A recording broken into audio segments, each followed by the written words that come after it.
my dear students. Welcome to all. Myself, Shah Anita Umesh Kumar from Paramguru Pathshala English Medium School, Sarsha. Today I am going to teach you for Standard 6, Subject Hindi, Chapter 2, एक जगत एक लोक, Topics covered, Exercise.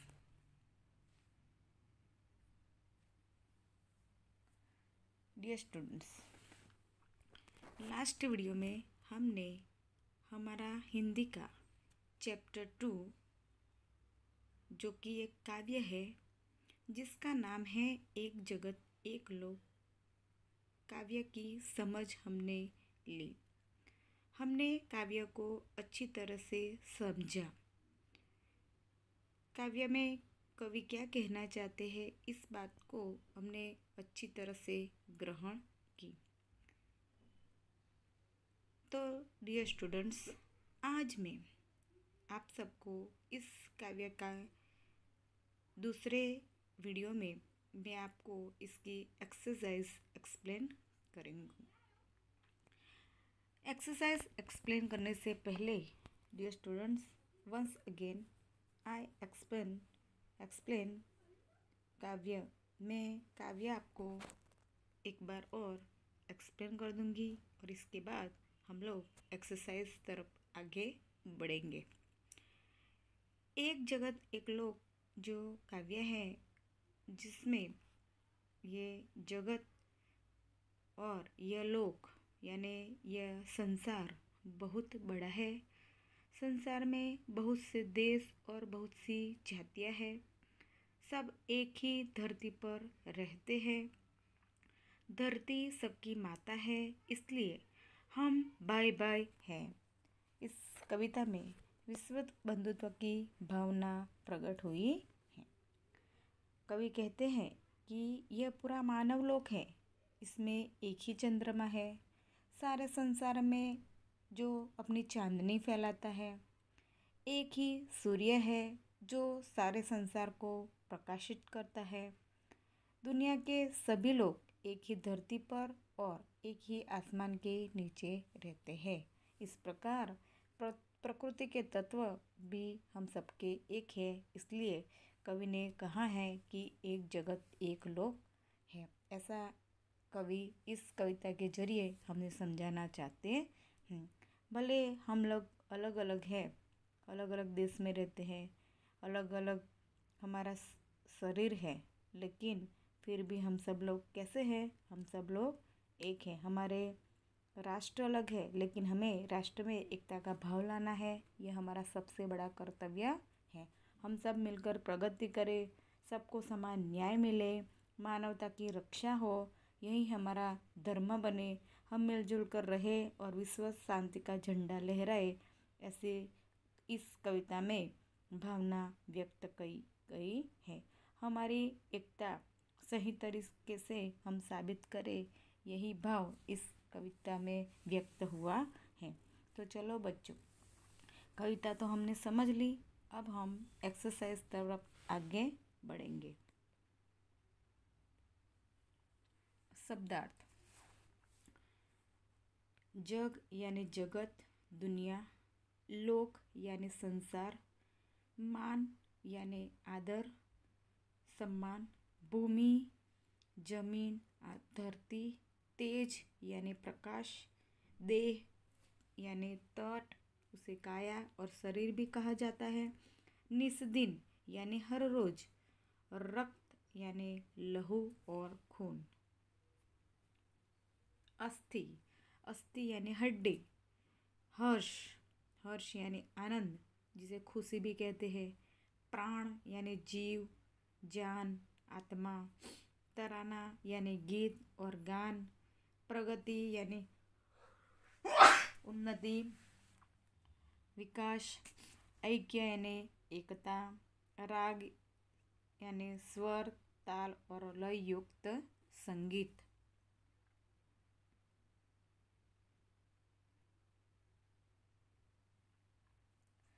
अभ्यास का प्रश्न 1, निम्नलिखित प्रश्नों के उत्तर दीजिए। क्वेश्चन 1, एक जगत एक लोक ऐसा कवि ने क्यों कहा है? इसका जवाब है, यह संसार एक मानव लोक है। एक ही चंद्रमा सारे संसार में अपनी चांदनी फैलाता है। एक ही सूर्य सारे संसार को प्रकाशित करता है। दुनिया के सभी लोग एक ही धरती पर और ही एक ही आसमान के नीचे रहते हैं। इस प्रकार प्रकृति के तत्व हम सबके लिए एक है, इसलिए कवि ने एक जगत एक लोक कहा है। प्रश्न 2, एक रक्त का अर्थ समझाइए। रक्त यानी लहू। मनुष्य चाहे किसी भी देश, जाति और धर्म का हो, उसके रक्त का रंग लाल ही होता है। रक्त के रंग की समानता से साबित होता है कि पूरी मनुष्य जाति एक है। भले ही हमारे रंग रूप भिन्न हो, पर भीतर से हम सब एक है। एक रक्त का अर्थ समझाइए में कवि यही कहना चाहते हैं कि भले ही हम लोग अलग अलग, हमें अलग अलग धर्म के हैं, हमें अलग अलग देश के, अलग अलग जाति है, लेकिन हम सबका रंग कैसा है बच्चों? हम सबका रंग ही एक ही लाल रंग का होता है। भले हमारे रूप में असमानता है, लेकिन हम हमारे लहू के रंग में समानता है। इसीलिए हम सब अलग अलग होने के बावजूद ये लहू के रंग के कारण हम सब कैसे हैं? एक है। यही एक रक्त का अर्थ होता है। हमारा धर्म क्या होना चाहिए? तो सबको प्रगति हो, सबको न्याय मिले और मानवता की रक्षा हो, यही हमारा धर्म होना चाहिए। हमारा जीवन एक सुख दुख की कहानी है,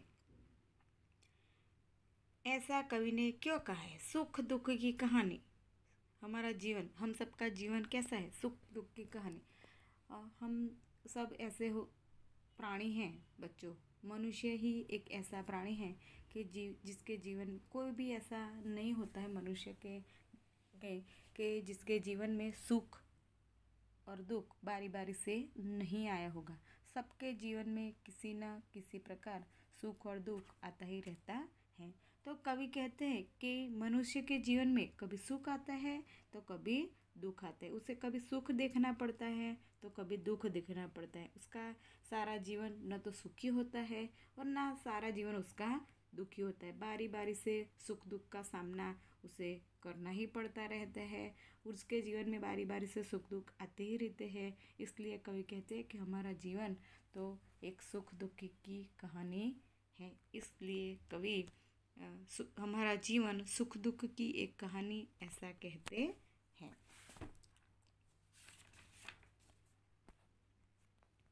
जो प्रश्न 2 है डियर स्टूडेंट्स, उसमें लिखा है कि ऊंचे स्वर में पढ़िए। ऊंचे स्वर में यानी जो शब्द दिए गए हैं उसे हमें सिर्फ ऊंची आवाज़ में पढ़ना है। जो आपकी क्वेश्चन 2 आपकी किताब में है वो आपको सिर्फ घर पे ऊंची आवाज़ में पढ़ना है।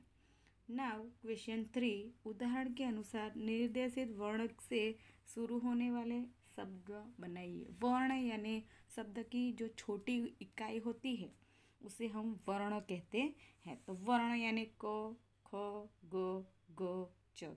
जो वर्णमाला हम सब लोग फर्स्ट और सेकंड में पढ़ गए, उसी वर्ण से शुरू होने वाले शब्द हमें बनाने हैं। उदाहरण क से दिया गया है बच्चों, देखो। क से कौवा, कमल, कागज और कौशल होता है। उसी प्रकार ग से क्या होगा? ग से गणेश, ग से गमला, ग से गज, ग से गीत, ग से गणपति, ग से गधा। इस प्रकार आपको जो ग से और शब्द अगर आए तो आप भी इससे ज़्यादा भी लिख सकते हैं। उस तरह घर से घर, घड़ी, घंटा, घटना। च से चरखा, चमचा, चरण, चटाई, चिमटा, चलना। इस प्रकार च से भी ज़्यादा बनते हैं। म से महल, मकान, मक्खन, मोर। फिर क्या बनेगा बच्चों? बोलो तो। महान, फिर महान, फिर मोर और महज। इस प्रकार म से भी अगर आपको उससे ज़्यादा आए तो आप यह भी लिख सकते। क्वेश्चन 4 देखो, क्वेश्चन 4 शब्द सारणी है। शब्द सारणी यानी एक कोष्टक के समान आपके सामने दिया गया है। आपको उसके जो शब्द बनते हैं उस पर आपके टेक्स्ट बुक में जिस प्रकार यहाँ बताया गया है, आपके टेक्स्ट बुक में आपको इस प्रकार राउंड करना है और फिर जो सार्थक शब्द बनता है, फॉर एग्जांपल पारसी, तो पारसी एक धर्म है। बाइबिल बना है तो बाइबिल वो ख्रिस्ती लोग का धर्म पुस्तक है। फिर इसके नीचे हिंदू है, वो भी सार्थक शब्द बना है। गुरु ग्रंथ साहिब, वो भी एक सार्थक शब्द है जो सिख धर्म का धर्म पुस्तक है। फिर इसके नीचे सिख है, मंदिर, रामायण, साईं, अवेस्ता, मस्जिद, मुस्लिम आदि सार्थक शब्द कोष्टक में बने हैं। अब बच्चों, ये जो शब्द सारणी में जो शब्द बने हैं, आपको इस शब्द का किसमें उसका वाक्य में प्रयोग करना है। अर्थात आपको you have to make sentence. आपको जो शब्द दिया गया है, वो जो वर्ड दिया गया है उसका आपको सेंटेंस बनाना है। फॉर एग्जाम्पल बाइबिल, तो बाइबिल एक धर्म ग्रंथ है। सार्थक शब्द से वाक्य बनाना है। बाइबिल एक धर्म ग्रंथ है। फिर क्या बनेगा? महाभारत, तो महाभारत एक महाकाव्य है। फिर पारसी, पारसी क्या क्या बनेगा? पारसी लोग अग्नि की पूजा करते हैं। 3 हिंदू, हिंदू मंदिर में जाते हैं। मस्जिद, मस्जिद मुसलमान, मुसलमान लोग मस्जिद में नमाज पढ़ते हैं। और आप ये भी लिख सकते कि मस्जिद में मुसलमान लोग जाते हैं। मस्जिद मुसलमान लोगों का धर्म स्थल है, यह भी आप लिख सकते हो। मंदिर, यह राम का मंदिर है। दूसरा, आप हिंदू लोग मंदिर में जाते हैं। हिंदू धर्म का धर्म स्थान मंदिर है, यह भी आप लिख सकते हैं। अवेस्ता, पारसियों का धर्म ग्रंथ है। रामायण हिंदुओं का धर्म ग्रंथ है। मुस्लिम, ईद मुस्लिम त्योहार है। मुस्लिम लोग ईद का त्योहार मनाते हैं। मुस्लिम लोग मस्जिद जाते हैं। इस प्रकार आप अलग अलग सेंटेंस भी बना सकते हैं। साईं, साईं एक संत थे, ओके। और दूसरा उसका साईं बाबा एक बड़े ही संत थे। चलो, गुरु ग्रंथ साहिब, गुरु ग्रंथ साहिब सिखों का धर्म ग्रंथ है। सिख लोग गुरुद्वारा जाते हैं। इस प्रकार आपको जो सार्थक शब्द बनता है उसका आपको सेंटेंस बनाने हैं। आगे है क्वेश्चन 2, स्वाध्याय का क्वेश्चन 2। स्वाध्याय का क्वेश्चन 2, उसमें जो आपके सामने जो चित्र दिया गया है उसमें जो शब्द दिए गए हैं वो ऑपोजिट है, तो आपको उसके ऑपोजिट शब्द बनाने हैं। मृत्यु है तो उसका ऑपोजिट क्या बनेगा? देखो, तो मृत्यु है तो उसका ऑपोजिट बनेगा जीवन। फिर है शुभ, तो उसका ऑपोजिट क्या बनेगा बच्चों? अशुभ। फिर है चेतन, तो उसका ऑपोजिट क्या बनेगा? जड़, और जड़ का चेतन। फिर है स्वामी, तो उसका ऑपोजिट क्या बनेगा? दास। फिर है प्रकाश, तो उसका ऑपोजिट क्या बनेगा? अंधकार। दूर का क्या बनेगा? पास। इस प्रकार ये ऑपोजिट शब्द बनेंगे। देखो, मैंने यहाँ आपके सामने ये जो ऑपोजिट शब्द है वो यहाँ रखे हैं। पास का दूर, शुभ का अशुभ, चेतन जड़, जीवन मृत्यु, स्वामी दास और प्रकाश का अंधकार। इस तरह यहाँ यह ऑपोजिट वर्ड बनेंगे। क्वेश्चन 3 जो है, उदाहरण के अनुसार समान प्रास वाले शब्द बनाइए। समान प्रास, समान प्रास यानी जो बोलने में समान लगे, अर्थात भले ही उसका अर्थ अलग हो, लेकिन जिसका उसके अंत में, दोनों में अंत में समान प्रास बैठे उसे समान प्रास कहते हैं। बोलने में अंत में एक ही शब्द हो उसे समान प्रास वाले शब्द कहते हैं। फॉर एग्जाम्पल, आना जाना, सुनकर पढ़कर, मेहरबान बागबान, सेठानी जेठानी। बच्चों आपको समान प्रास वाले शब्द समझ में आए कि जिसका अंत समान हो और बोलने में सही एकदम समान लगे, उसका अर्थ अलग निकलता है। उसका क्या निकलता है? अर्थ अलग नहीं। आना का आना और जाना का जाना ऑपोजिट बनता है, लेकिन उस समान प्रास बैठता है। आना जाना समझ में आ गया। इस तरह आना जाना वो समान प्रास वाले शब्द बनते हैं। सुनकर पढ़कर, पीछे का कर समान है, लेकिन उसका वर्ड मीनिंग अलग है। देखो, सुनकर यानी सुनना और पढ़कर यानी पढ़ना। मेहरबान, किसी पर मेहरबानी करना, और बागबान यानी जो बागबान यानी माली जिसे कहते हैं।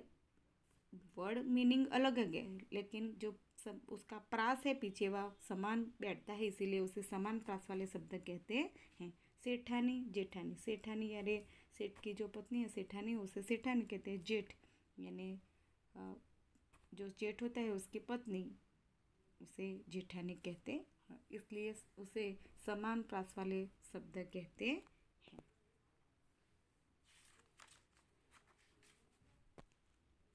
क्वेश्चन 5 है, समानार्थी शब्द ढूंढकर घेरा बनाइए और लिखिए। देखो, इसमें समानार्थी शब्द ढूंढना है। यह भी एक शब्द सारणी आपके सामने दी गई है, कोष्टक दिया गया है। विश्व का क्या होगा? देखो, विश्व का दुनिया होगा, और क्या होगा? विश्व और दुनिया।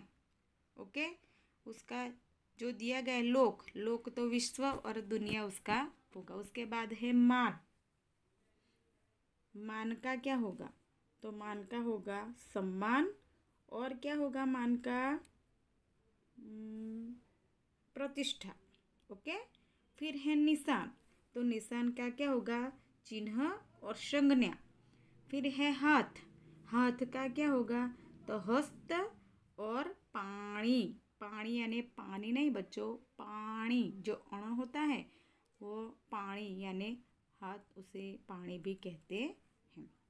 फिर अंबर तो आप सबको मालूम है, अंबर यानी आकाश, और उसे आसमान और गगन भी कहते हैं।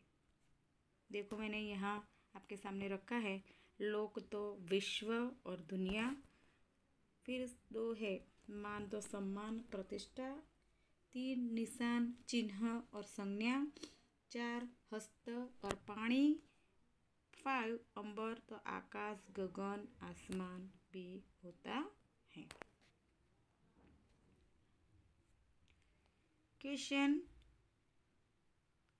7, उसमें भी एक चौरस दिया गया है, उसमें संज्ञा शब्द बनाइए और उनका वाक्य में प्रयोग कीजिए। संज्ञा बच्चों, संज्ञा यानी किसी भी प्राणी वस्तु मनुष्य के नाम को हम संज्ञा कहते हैं।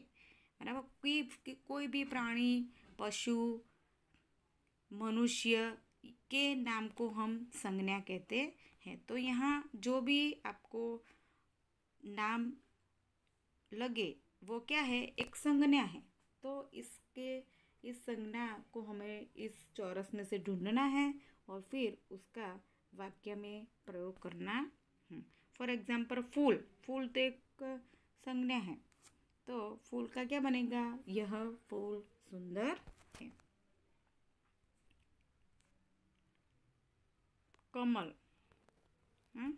तो कमल क्या बनेगा?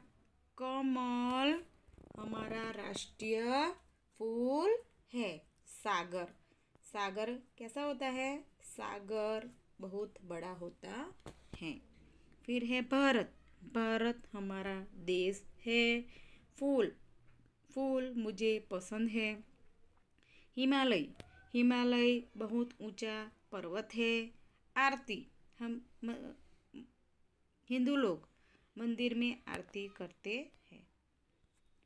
बच्चों, इसके सेंटेंस मैंने बनाए हैं। आप सब लोग मैंने जिस प्रकार बनाए हैं आप सब लोग इसके अलावा भी आप इसके वाक्य बना सकते हैं। फॉर एग्जाम्पल, कमल तालाब में कमल खिले हैं। फिर है सागर, सागर बड़ा होता है। फिर है भारत, भारत हमारा देश है। हिमालय, हिमालय सबसे ऊंचा है। आरती, मंदिर में आरती होती है। इसके अलावा भी आप लोग इसके अलग अलग सेंटेंस भी बना सकते हैं। ऐसा नहीं है कि बच्चों मैंने आपके सामने जो रखे हैं वही आपको बनाने हैं। आपको जो उसके वाक्य अलग अगर आते हैं तो आप इसके वाक्य भी बना सकते हैं।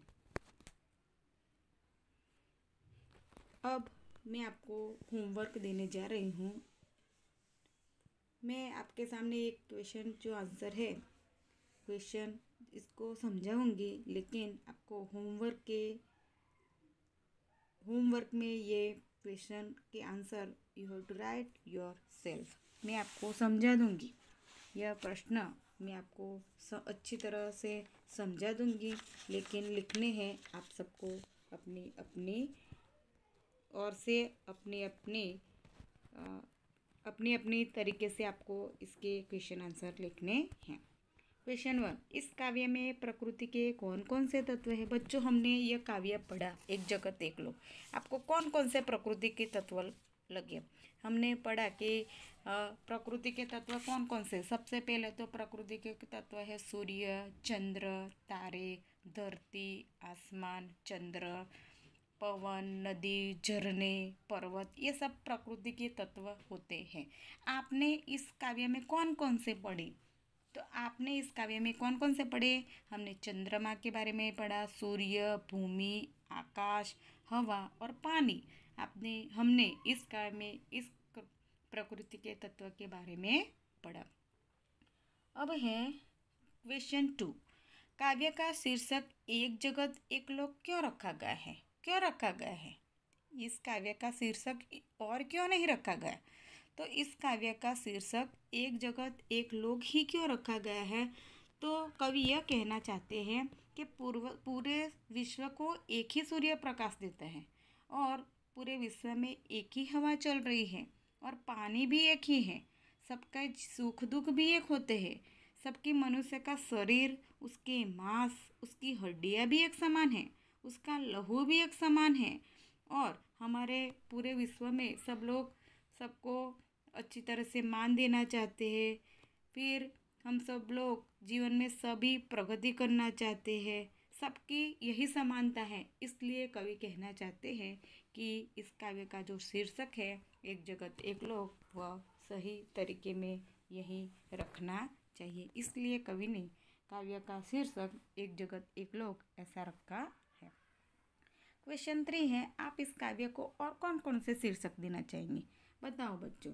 इस काव्य का शीर्षक है एक जगत एक लोक, तो आप कौन कौन से देना चाहेंगे?